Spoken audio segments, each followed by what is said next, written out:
الرحيم وبه نستعين والحمد لله رب العالمين والعاقبة للمتقين والصلاة والسلام على رسوله الكريم وهو رحمته للعالمين أبي القاسم المصطفى محمد والصلاة والسلام على أهل بيته الطيبين الطاهرين المعصومين المظلومين. So continuing from last week's discussion on the al-Qummi, we are looking at the beginning, the first few lines of the supplication, where Allah subhanahu wa ta'ala describes the mercy, rather, Amir al-Mu'mineen describes the mercy of Allah subhanahu wa ta'ala in different and profound ways. And when thinking about this mercy, this general mercy, right? Allahumma inni as'aluka bi rahmatika allati wasi'at kulla shay, right? That Allah, I ask you by your mercy, which encompasses everything. That, as it's explained by Tabarasi in Majmu' al-Bayan, and this is based, of course, on the riwayat of Ahlul Bayt, salamullahi alayhim, His mercy lies in giving them respite until the day of judgment, so that they may repent. Right? So subhanallah, that God's seeming, I would say, it's not endless, God's seeming endless mercy is in giving everyone this respite until the day of judgment, right?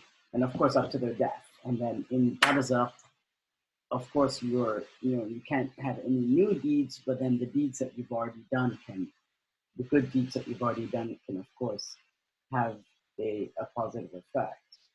So the choice to believe itself is a source of God's mercy. The choice to believe in Allah subhanahu wa ta'ala, to have that conviction in God, is itself a source of God's mercy. Right? So the choice is a mercy of God Himself, and it's quite beautiful. And of course, God's justice lies in taking us to account for the choices that we make. Right? So there's always a balance here, between mercy and justice. Of course, as we obviously believe, we understand that God's mercy is, for the believers, of course, it's greater than it's not greater, but it takes precedence over His justice. And then in the supplication, we move on to other themes which now come to Allah subhanahu wa ta'ala's power and omnipotence, right? Which accompanies His mercy, right? وَبِجَبَرُوتِكَ الَّتِي خَلَقْتَ بِهَا كُلُّ شَيْءٍ وَبِعَزَّتِكَ الَّتِي لَا يَقُومُ لَهَا شَيْءٍ. Right? And by means and because of your power which overcomes, can crush everything. That it's due to your, and by your power, that you are victorious over everything. It's similar to God as being al-Qahhar, right? That God is just absolutely irresistible. His omnipotence is everywhere. There is no exception at any time, in any place, in any makan, or any zaman, in any time or place, that God's power is not all-encompassing and all-demanding. And it's important to recognize these things not only in terms of liturgy and reciting it, but in the sense of believing in it, and and putting it within our heart. And when we put it within our heart, I mean, in the sense of having conviction in it and belief in it, and we then supplicate to Allah Azza wa Jal through these names, through this belief, obviously that supplication becomes more powerful and more significant. Then we come to tawassul by the names or the sifat of Allah Azza wa Jal, that's by means of your power which overcomes and can crush everything, right? The quwwah of Allah subhanahu wa ta'ala, right? And we're doing tawassul through biha ilayhi, right? It's subhanAllah, how we're doing tawassul here is we're seeking a means to God through His names, as He has said, to call upon Him by His names. So what we're doing in the beginning of Dua Kumail is we are invoking Allah through these different names as a means of glorifying Him. And when we glorify Him and exalt His attributes and His virtues, which of course are endless in their scope, then we are at the same time beseeching Him for His mercy, beseeching Him of His mercy, and seeking His forgiveness in that sense. That we cannot really truly seek His forgiveness until we recognize the one that we are seeking forgiveness from, right? And that's recognizing that God's ultimate power is present everywhere and at every time and in every place. And we see in Surah Al-Baqarah, ayah 220, a very beautiful example of that, where Allah subhanahu wa ta'ala states that, in describing the lightning as almost taking away people's sight. And He essentially says that, He can take all of creation away, that He can dissolve all of creation, right? Because huwa ala kulli shay'in qadir, and He gives measure to everything, and He can take it away from everything. And it boggles the mind then to think about how all these ingredients in human life came together, were perfectly aligned to allow for Homo sapiens to exist, for human beings. And not only that with the coalescence of all of these different ingredients of life, we are sentient beings, and we have feeling from this, and we are self-conscious. And all of this comes back to the power of creation, but then also the power of God to dissolve creation itself, to undo whatever He has made in a blink of an eye, in a moment, however we want to describe that. And this, and when we're invoking Allah by these different names, we are, getting a sense of what this means. وَخَدَعَ لَهَا كُلُّ شَيْءٍ وَظَلَّ لَهَا كُلُّ شَيْءٍ, right? And because of this awe-inspiring power, which is again beyond our grasp, beyond our understanding, all things are humbled and lowly. And this is continuing with the same theme of God as being al-Qahhar, right? And what does Allah refer to here? خَدَعَ لَهَا كُلُّ شَيْءٍ وَضَلَّ لَهَا كُلُّ شَيْءٍ. The laha is a pronoun, the ha and the alif is a pronoun, laha, the ha, that is, right? And again, all this refers back to the power and the ability of Allah, the qudra and the quwwah of Allah, because everything is subjugated, Ya Allah, oh God, everything is subjugated to your qudra. It is humble to it. Whether it knows it or it doesn't know it is a different story altogether, right? But we have to, what the dua is telling us, what the lines of the supplication are telling us, is that every day in our life, we have to recognize Allah subhanahu wa ta'ala's quwwah and qudra everywhere we go. We have to understand that we are subjugated by that qudra, by that quwwah, by that power. And nothing can escape it. And everything humbles itself before it, and everything is lowly in front of it. وَظَلَّ لَهَا كُلُّ شَيْءٍ. Again, and this is described as a kind of inqad, right, or submission or compliance, that everything has to be in compliance with God's ultimate power. in the sense that it submits to the order of Allah.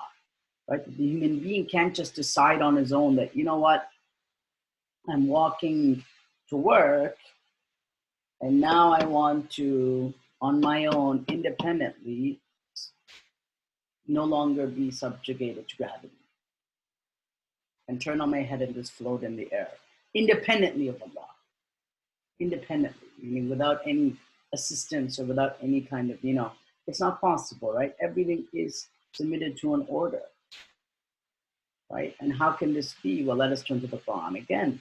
وَلِلَّهِ يَسْجُدُ مَا فِي السَّمَاوَاتِ, right? مَنْ فِي السَّمَاوَاتِ وَمَنْ فِي الْأَرْضِ. That, that whoever or whatever is in the heavens and the earth prostrates towards Allah subhanahu wa ta'ala, right? Right? طَوْعًا أَوْ كَرْهًا, right? Willingly or unwillingly. وَظِلَالُهُمْ, right? And their shadows in the mornings and the afternoons. That everything submits to Allah. Whether they are conscious of that submission or they're not conscious of that submission is another matter altogether. But everything and everyone submits to Allah Azza wa Jal, or prostrates to Allah Azza wa Jal. Willingly or unwillingly is a different story. But again, وَظَلَّ لَهَا كُلُّ شَيْءٍ, right? That everything is in a state of dhillah and submission and compliance with Allah subhanahu wa ta'ala. The difference between the believer and the non-believer is the believer submits willingly, the non-believer doesn't even realize that they're submitting. Right? And of course, the key thing is to realize that we are submitting, and to be conscious of that, and to submit consciously and out of our free will. Right? And sujood and tadallul, again, are always, here are accompanied with one another. The sujood is the nihaya of tadallul, right? It is the conclusion, the end of tadallul. It's a climactic application on the stop of one's humility and submission towards Allah subhanahu wa ta'ala,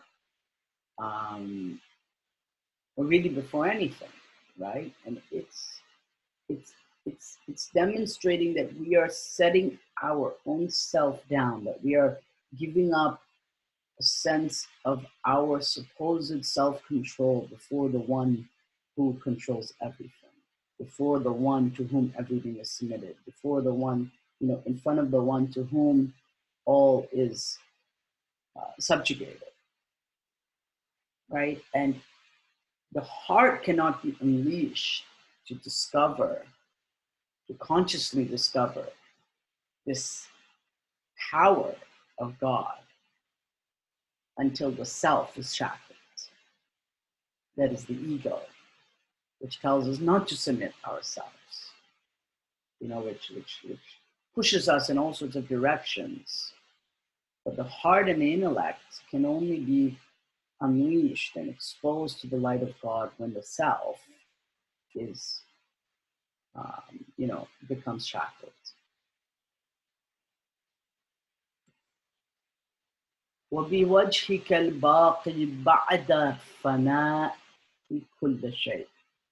And by your face, this is again a literal translation, it doesn't mean face, which is all that remains once everything disappears. Right, so wajh here, which is biwajhika, can also mean the religion of Allah, or nothing remains except the essence of God. Absolutely, infinitely unknowable and unthinkable.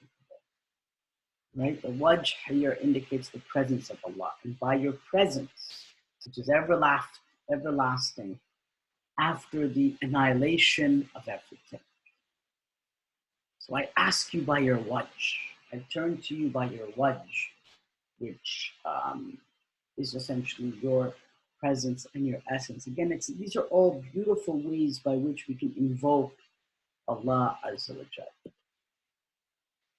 So again, coming back to what is the wajh of Allah Azza wa Jal, Abdul Salam bin Salq asked Imam al-Rada about this, Salamullahi alayhi, and he said, Yabna Rasulullah, O son of Rasulullah, son of the Messenger of Allah, what is the meaning of the saying, the reward?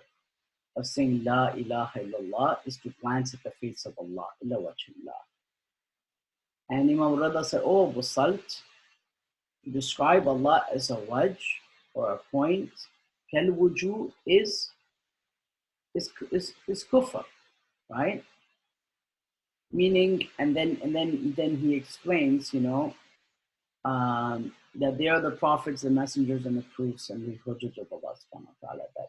That another way of explaining this is that the wajh of Allah subhanahu wa ta'ala is his religion. And there are those to whom you turn to Allah, to his religion and to his ma'rifah, that they're the ways by which we turn to Allah subhanahu wa ta'ala. So one of the explanations for wajh Allah is, of course,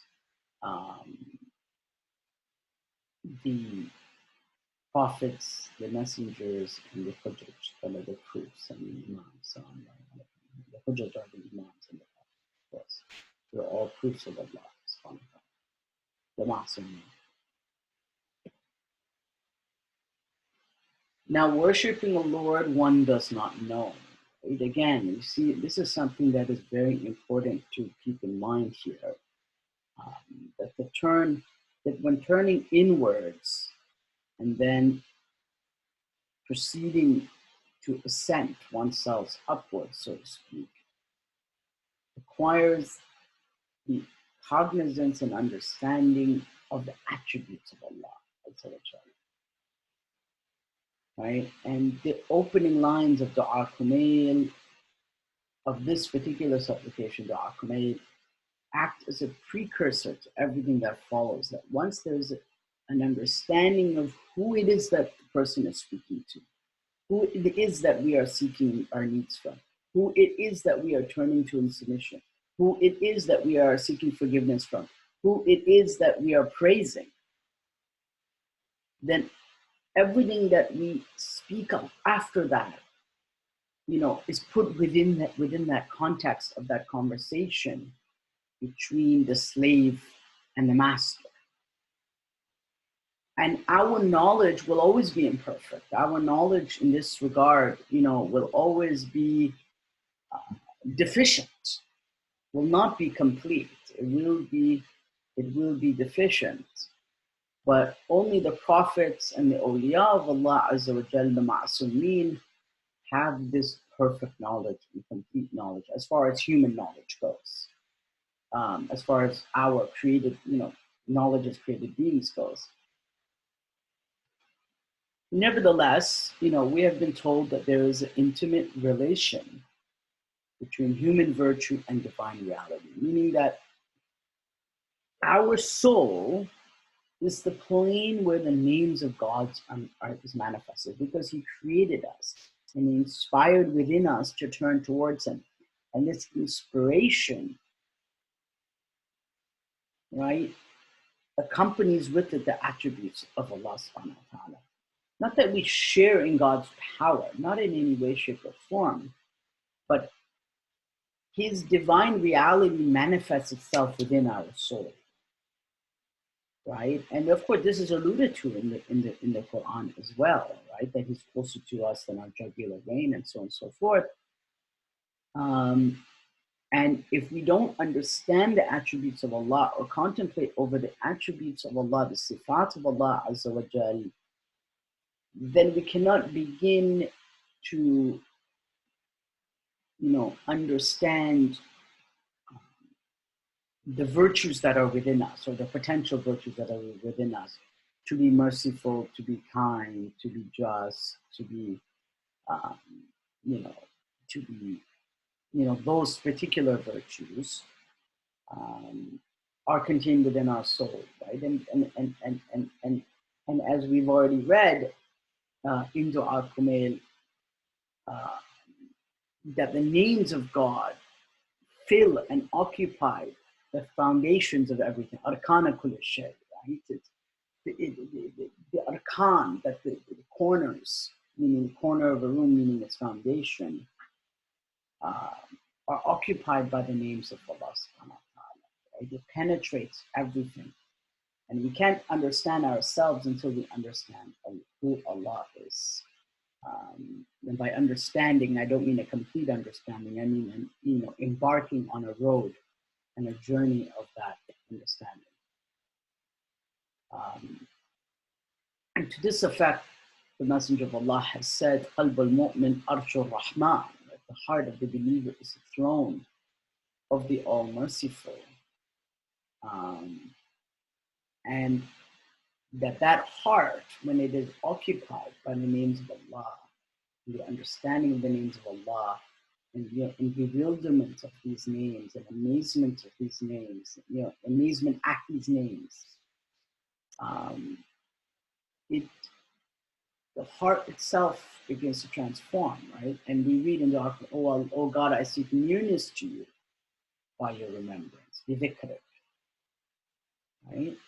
And I seek intercession through you to yourself, nafsik, right? And I ask you by your generosity to bring me into your closeness, your qurb, and to spur me on to give me thanks, right? That ilham that Allah gives us, right? And I ask you, and you're the one that spurs me on. You're the one that activates my heart.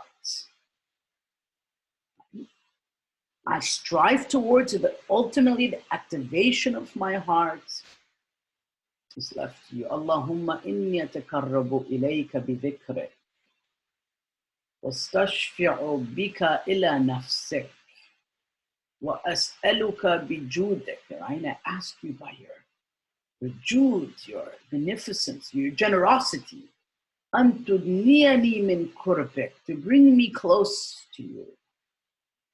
وأن توزعني شكرا وأن تلهمني ذكرا. And not to mention the poetic flavor of the supplication is beautiful in itself.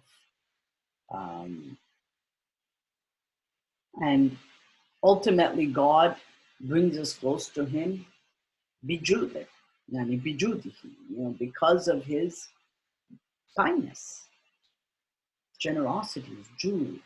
He is al-Jawad al-Kareem, right? And it is ultimately his kindness towards us that draws us close to him. That you draw me close to you. That you spur me on to remember you. You inspire me to remember you. You spur me on to give you thanks. That I give you thanks because you've given me the opportunity to give you thanks. Ultimately, the servant is giving thanks to the master, but it's the master that has given the very opportunity to the servant to give thanks. And this is really what the journey to God is. And the supplication of Qumail can certainly be described as a journey to Allah subhanahu wa ta'ala, right? The journey to God. And prior to engaging in any further confession in these lines, Ali ibn Abi Talib salamullahi alayhi, Amir al-Mu'mineen, stresses that his journey to God essentially belongs to God. That it is governed by God, it is owned by God, it is directed by God. Again, there's a sense of completely, we're giving up the sense of ourself. We're giving up the idea that I am spiritual, that I did this, that I performed this, that I did this dhikr, that I did this dua, that I'm religious, I'm pious, I'm humble, I did this, I did this. No. Allah Azza wa Jal brought us close. Allah Azza wa Jal, invigorated his remembrance within us. We thank him that he chose us at that time and at that place to remember him. And this is very, very profound. This is extremely profound, because if we want to understand, the mood the spiritual mood that one should be in, especially when journeying through a supplication such as the supplication of Humayd ibn Ziyad, that is, of course, a supplication taught by Amir al-Mu'mineen to Humayd. These realities need to be understood and they need to be in place. And there's a lot more that can be said about this. But the dhikr belongs to God, right? Lest we think of ourselves as having achieved something, as having achieved some sort of, spiritual achievements or some sort of intellectual achievement. We have not achieved it. It is God that has given us that achievement and gifted us that achievement. It is His jewel. It is because He is al-Jawad, the generous one. So the conclusion to this then is, oh, the one whose name is a remedy, right? Whose mention is healing, whose obedience is richness. Ta'atuhu ghina.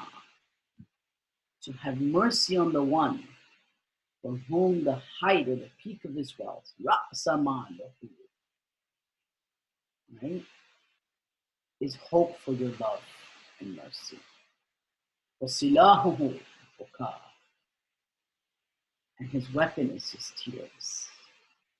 Right? I'm sorry that Arabic did not show up there because there's some formatting complications with PowerPoint, but the English is there nevertheless. Right? Right? وَارْحَمْ مَنْ رَأْسَ مَالُهُ رَجَاءً. He has no wealth,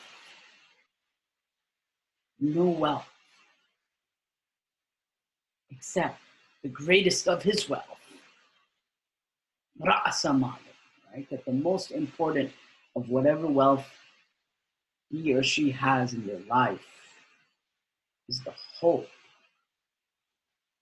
for the love and the mercy of Allah, the raja. And the weapon that we have is our tears. And those have to be tears of ma'arifah, tears of awareness, of cognition, of humility. And that is extremely important, right? And then, of course, anxiety over other than Allah is essentially null and void, right? And we say, my Lord, my chief, my master, right? Oh, the one in whose hand is my forelock, right? Yadihi nasiyati, right?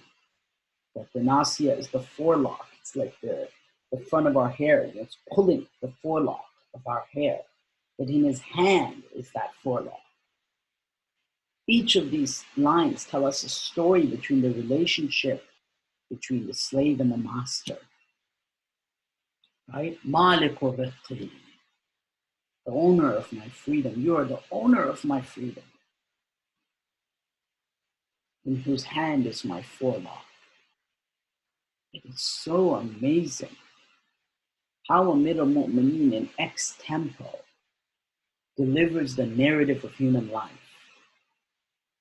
From this world to the next, in dunya and akhirah.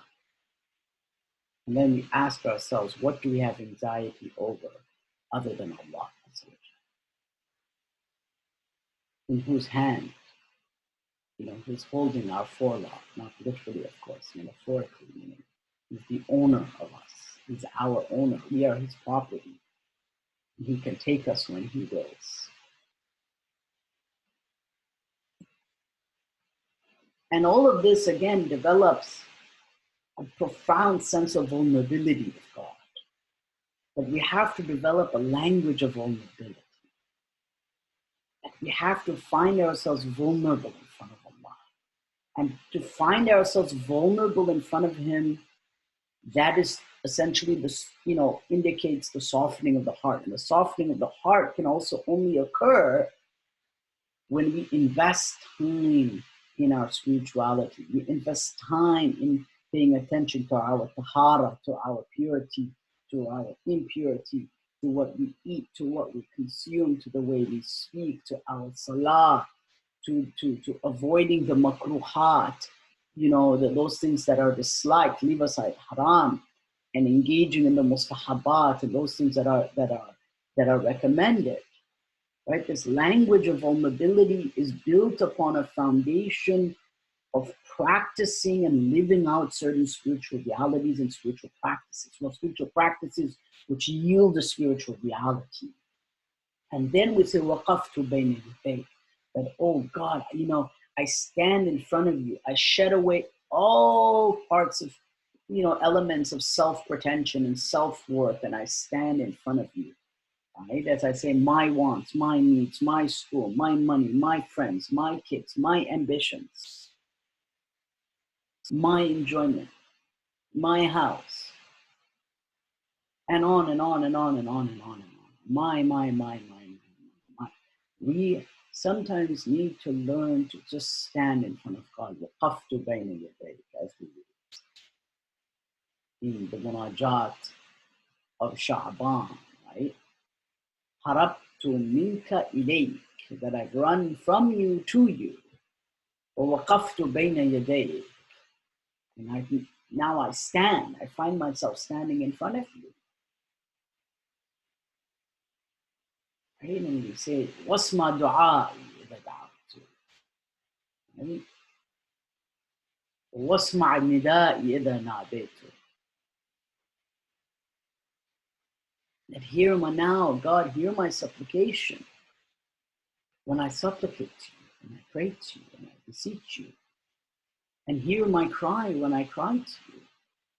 وَاسْمَعْ نِدَائِي إِذَا نَادَيْتُ. And hear my cry when I cry to you. But this moment of calling out to God and asking Him to beseeching Him to listen to our supplication and to listen to our cry has to come from a heart and a place that finds itself vulnerable, that has been softened, that its eyes have not consumed that which is forbidden, and the tummy has not consumed that which is forbidden, and the ears has not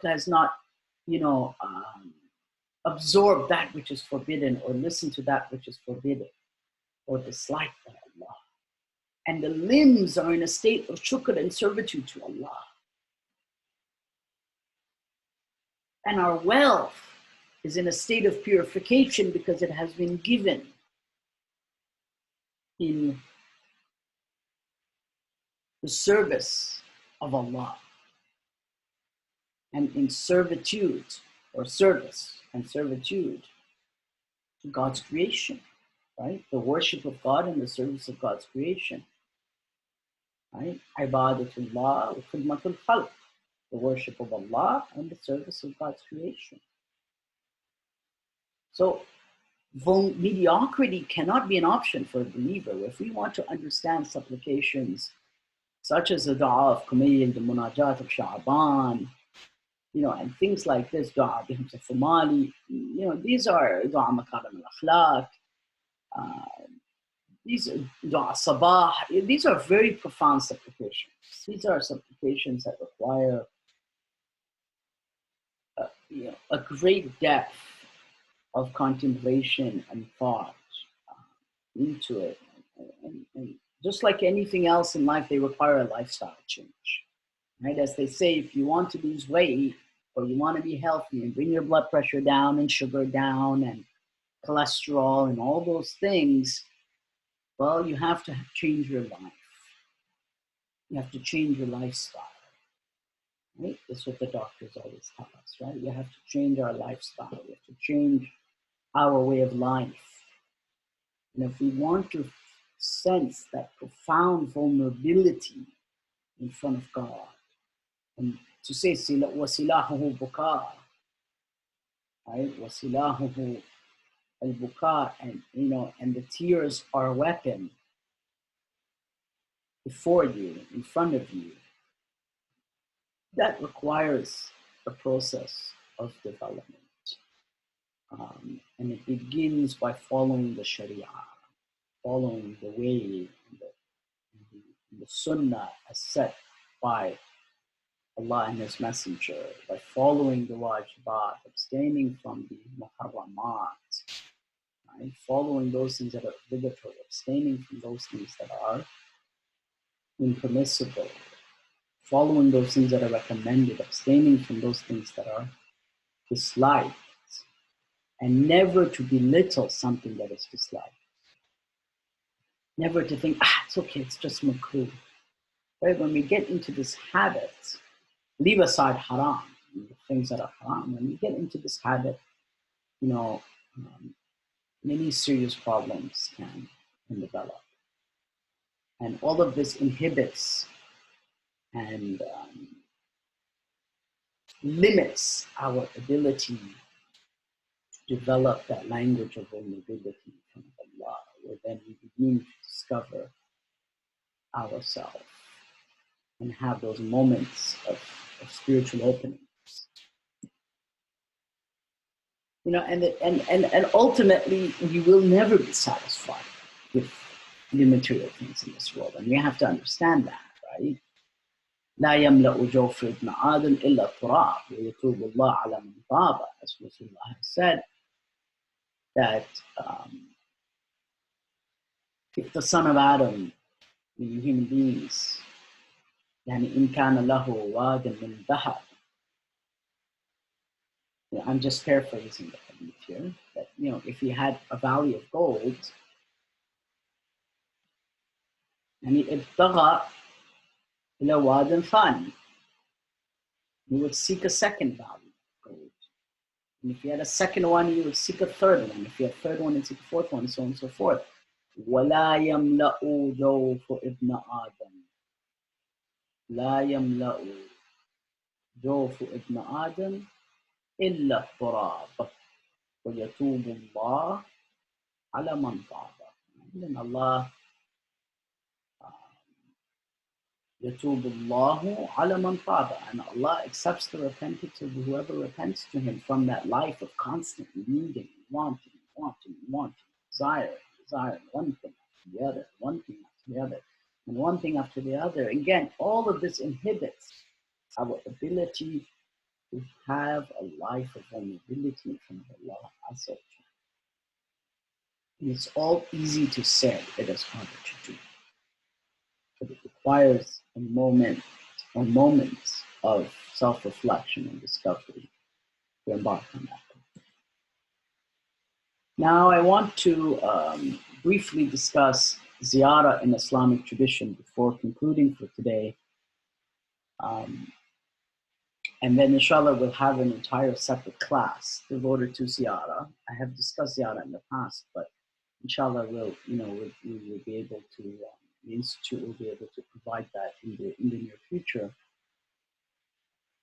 Ziyarah in Islamic tradition is a genre of literature as early as dua itself. And we will get to that. But the point is that Ziyarah is something that started occurring as soon as the Prophet passed away within the Islamic tradition. So it is a second complementary part of dua. We always say dua and Ziyarah are two sides to the same coin.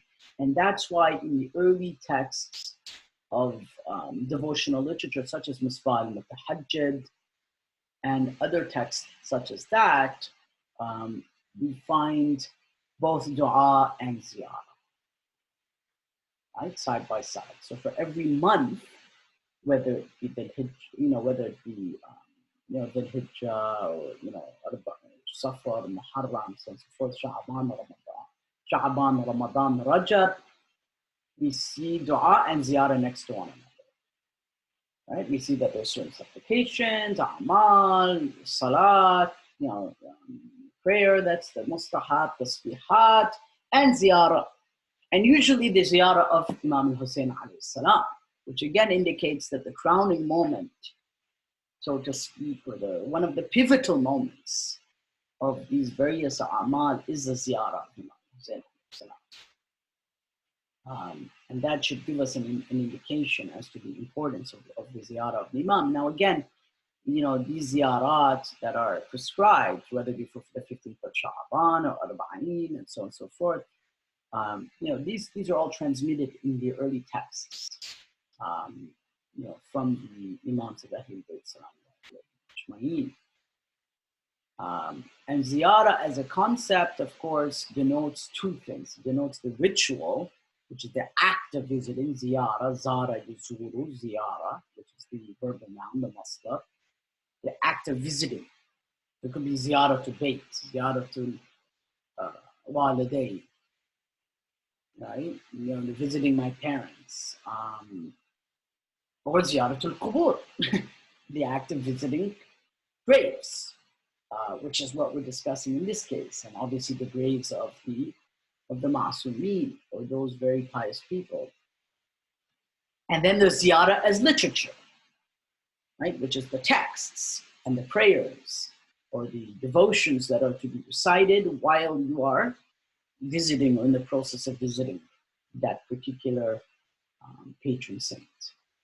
Now we know as well that Ziyarah was a pre-Islamic ritual, that the pre-Islamic Arabs had graves. They used to construct things on top of them, known as, like little canopies known as qubba, which became controversial in some ahadith of the Sunni tradition, of the Shia tradition.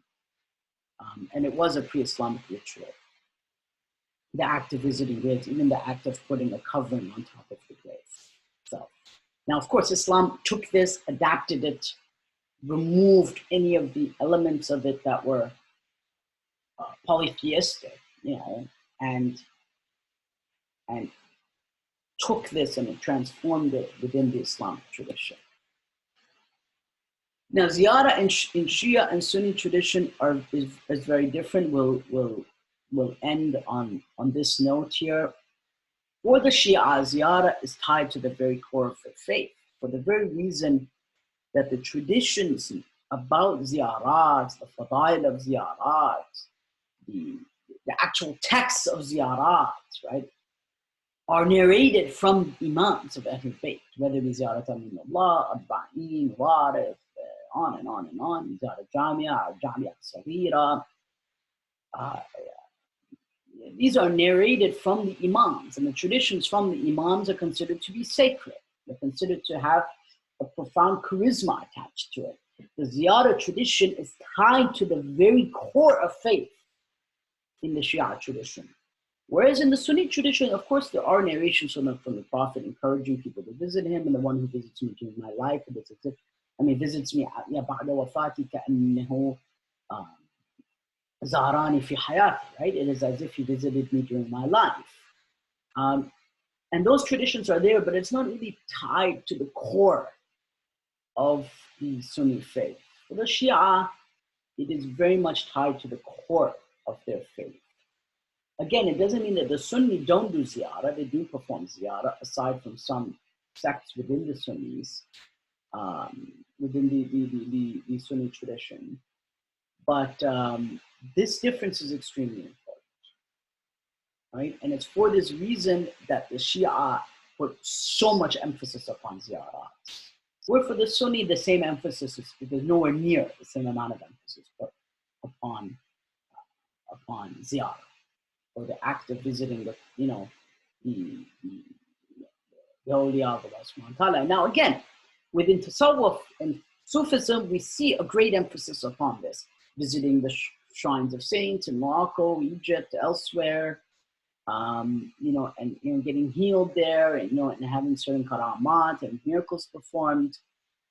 Again, it is there. I'm not de-emphasizing that. It is definitely there. We see it. We read about this in so many different texts, especially in the North African Sunni tradition, North African Sufi tradition.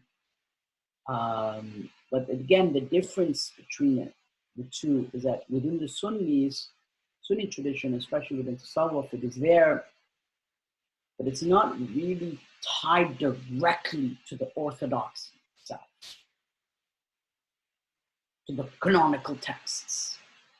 For Shia, it is tied and weaved directly in to the canonical, so to speak, canonical text. So we don't mean that literally, but the most important text is the Kutub al-Arba'a of the Shia, which is al-Kafi, Man la yahduru al-Faqih, Tahdib al-Ahkam al-Istibsar,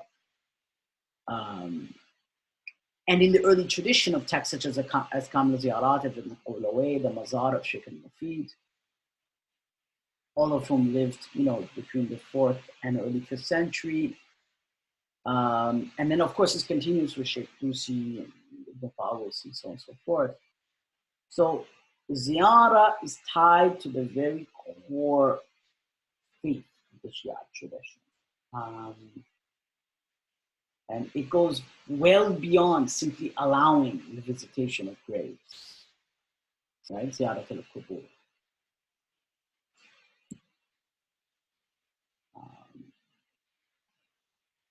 And again, in the Sunni tradition, there has always been this fear that the graves will be worshipped, and there will, people will start worshiping graves instead of worshiping Allah. And there's, allegedly a tradition with the Prophet and Imam Ali, destroy any raised graves, graves that are raised up from the ground, like a cenotaph, along with statues.